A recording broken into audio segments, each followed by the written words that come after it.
Magandang araw po, ako po si Jex and welcome po sa Mooncycle. Yon, alam naman natin ang isa sa pinakamahalaga o pinakauna natin binibili pag meron tayong motor is yung CP holder, no?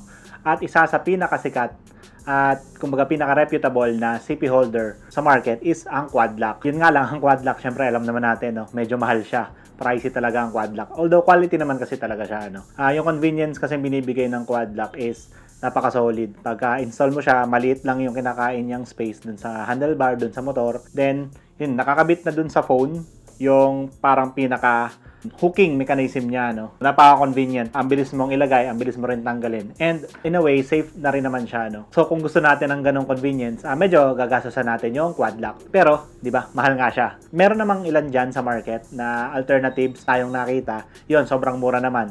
Actually, nagkakahalaga na ng 100 to 300 pesos. Okay naman based sa reviews ng mga gumagamit. Although plastic talaga siya. I think pwede siyang gamitin kung dyan lang yung ride mo. Pero kung medyo mag-high speed ka na, doon na papasok yung reliability ng product, no? So, syempre, nakakatakot pa rin, no? Ang mahal-mahal ng cellphone natin. Tapos, medyo unstable yung paglalagyan natin. Ayun, magche-check tayo ngayon ng bagong product. Tingnan natin kung quality siya at pwede nating itapat dun sa quad lock, no? Kumbaga, hindi siya kasing mahal ng quad lock sa high-end, pero hindi din naman siya ganun yung quality niya ay hindi din naman sobrang baba tulad naman sa mga 100 pesos, 200, 300 pesos, no? So ito, nakita lang din natin sa internet itong ACCS twist lock and ride na motorcycle mount. Check natin, unbox natin, tingnan natin kung makakasabay ito dun sa quality ng quad lock. At meron din tayong binili palang vibration dampener, no? Kailangan din to kasi kung napapansin nyo, kung may nakita kayong mga videos na nagkaroon ng issues yung mga iPhone nila dahil nga nilagay nila yung cellphone nila sa phone holder, naapektuhan yung stabilizer ng phone. Ang mga phones kasi natin ngayon, meron siyang mga electronic and mechanical stabilizer. So, kailangan hindi talaga siya naaalog ng sobra. So, makakatulong tong vibration dampener doon, no? So, yun, unbox natin to. Then, tingnan natin yung quality niya. Tapos, install natin sa motor natin, no? Tapos, na-try natin din i-ride yun. So, ito muna. Unbox natin.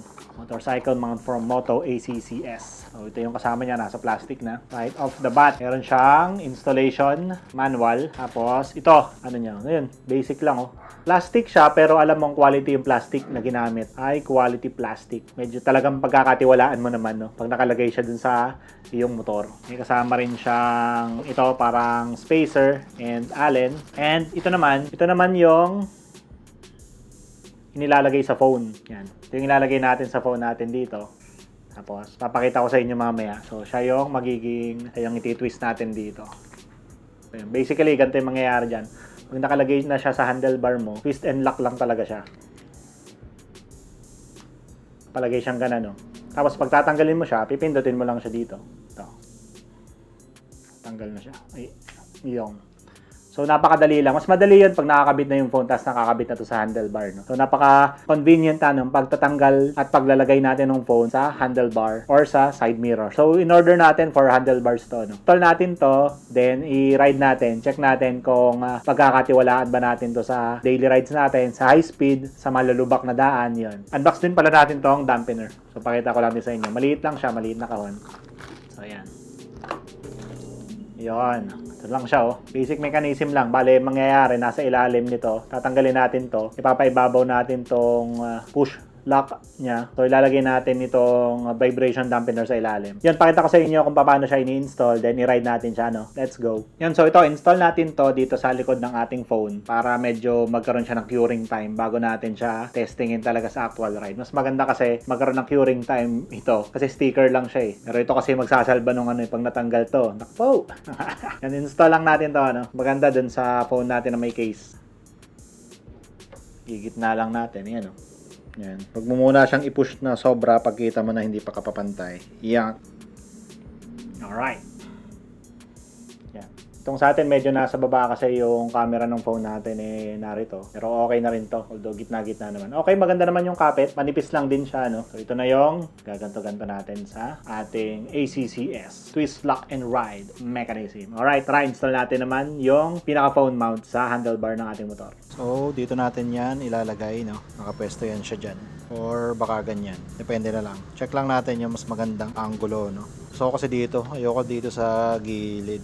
Mas gusto ko dito sa gitna. Pero make sure lang natin na hindi siya harang dun sa susian saka dito sa gauge. Ayan, so tinanggal muna natin yung pinaka di-disassemble naman siya. Lagay lang natin to. Pesto lang natin siya. Mahirap pala pag one hand. Sige, mamaya na nga. Install ko na lang muna. Nakabit na natin yung So, ang mangyayari ito, papatong muna natin yung vibration dampener dito sa bracket bago natin ipatong yung push lock mechanism niyan. So, parang dito muna ahawak yung push lock natin. So, magkakaroon na tayo ng dampener dito sa ilalim. Yun, matapos ang katakot-takot na pag-aayos at patama sa gusto nating angulo. Yun, ikabit na natin yung ating Moto ACCS Twist Lock and Ride phone holder. Medyo magtatagal ka lang doon sa gusto mong angulo, pero at least unang installation lang naman yan. Once installed, okay na. So check natin. Mas gusto ko kasi naka-install siya na naka-landscape. Para sa akin, hindi ako masyadong nai-smoothan dun sa paglalagay, or dahil bago pa lang ako sa gantong type of phone holder. Pero pag natutunan natin at isakto na natin yan, dadali na rin yan. So ito naman yung forma niya pag nakapatayo. So di ba, ang linis niya kasing tingnan din. Both sa pag nakalagay na cellphone at pag tatanggalin mo yung cellphone nun. Hindi masyadong masakit sa mata. Although dilaw to, sana meron tayong option na itim din sana kasi itim yung motor natin, di ba? Pero okay lang, parang siguro branding na rin ng Moto ACCS to para matandaan. Parang quad lock blue. Sa kanila, dilaw. Yun, so pag nahuli nyo na kung paano siya ilagay, twist and lock, ride na lang kayo. Test ride naman natin to, Daan tayo sa mga lubak. I think pag sa city ride, so slow moving, okay naman to. Kaya check din natin, medyo may wiggle siya. So titignan natin kung nakakatakot siya pag nagra-ride na talaga. So yung wiggle, tingin ko doon nanggagaling sa vibration dampener. Although may wiggle, okay lang. Hindi naman masisira yung cellphone natin. So check natin sa pag napadaan sa lubak, tapos check din natin pag nasa high speed tayo. Alright, let's go. So on the way tayo sa Lipa, tumigil muna tayo dito sa Sitio Banaaw. Ito yung parang view spot dito sa may Alaminos Bypass Road. Pag sunset, maganda dito at saka sunrise. Ngayon, dahil on the way na rin tayo sa Lipa, check na nga rin natin itong ating in-install na cellphone holder, itong Moto ACCS natin. So check natin kung okay siyang gamitin sa pang-araw-araw at sa long ride na rin. Medyo bibigyan natin to ng magandang speed. Dito sa Lipa, Alaminos Bypass Road, meron tayong mahaba-haba pwedeng diretsuhin. Kaya matetest natin sa high speed itong ating cellphone holder. So check natin kung mabilis lang ba siyang ilagay. Ginamit na nating patayo para mas okay. So actually dito ako nahihirapan ngayon yung pagkakabit sa kanya. Yan, pero hindi pa lang tayo sanay. Makikita nyo, pasensya na po sa screen natin. So check natin kung okay ang performance ng ating Moto ACCS cellphone holder. At kung sulit ba siya, dahil ito yung isa sa mga alternative sa ating quad lock na sikat pero syempre medyo pricey siya, so hanap tayo ng cheaper option. So ito na nga yung Moto ACCS cellphone holder.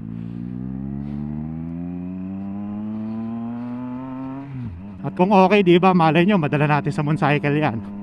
Yan, medyo shaky siya ngayon, shaky. Kakabaka pa ba tayo? Medyo, pero check pa rin natin.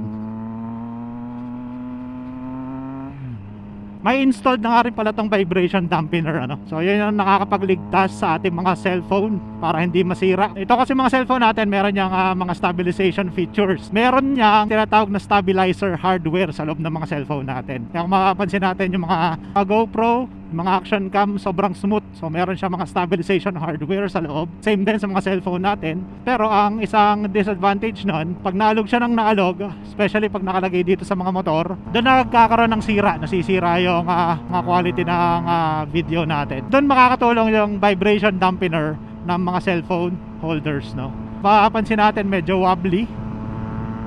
Takbong 80 tayo ngayon, 80. Bigyan natin ng konting speed.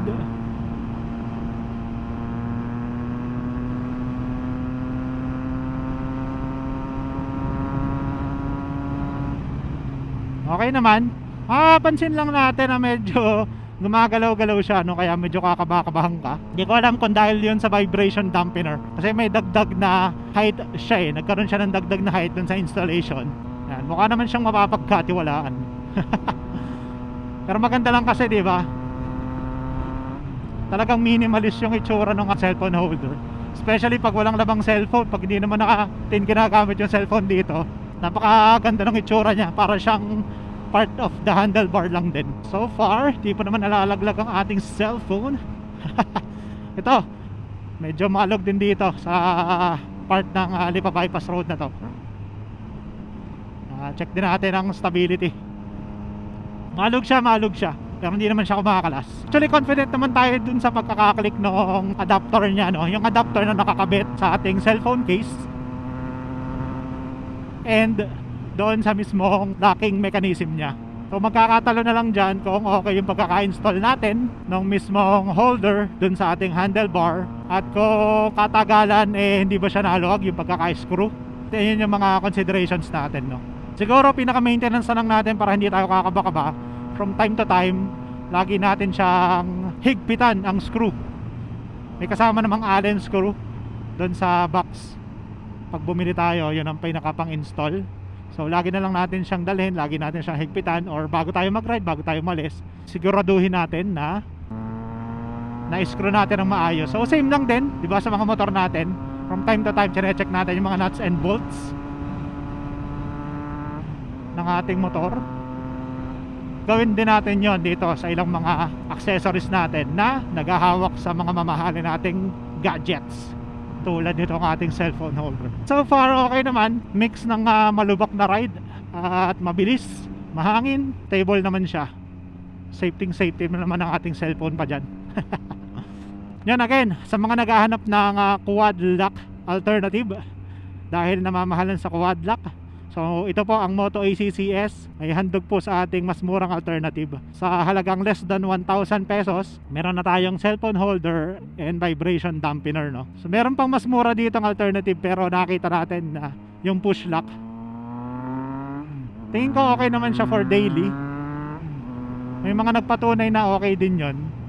Pero dito sa situation natin na medyo nag high speed tayo, tapos dito sa lugar natin medyo maraming mga lubak-lubak na kalsada at maraming mga sira-sira, doon tayo sa medyo mas mapagkakatiwalaan natin, pero hindi pa rin ganun kamahal. Subukan lang natin ang subukan, at any updates na mangyari dito sa Moto ACCS natin, re-report po natin sa inyo, no? Again, maraming salamat po sa pagsama, at ngayong mainit na summer, stay hydrated, stay safe, ride safe. Ako po si Jex. Enjoy the ride.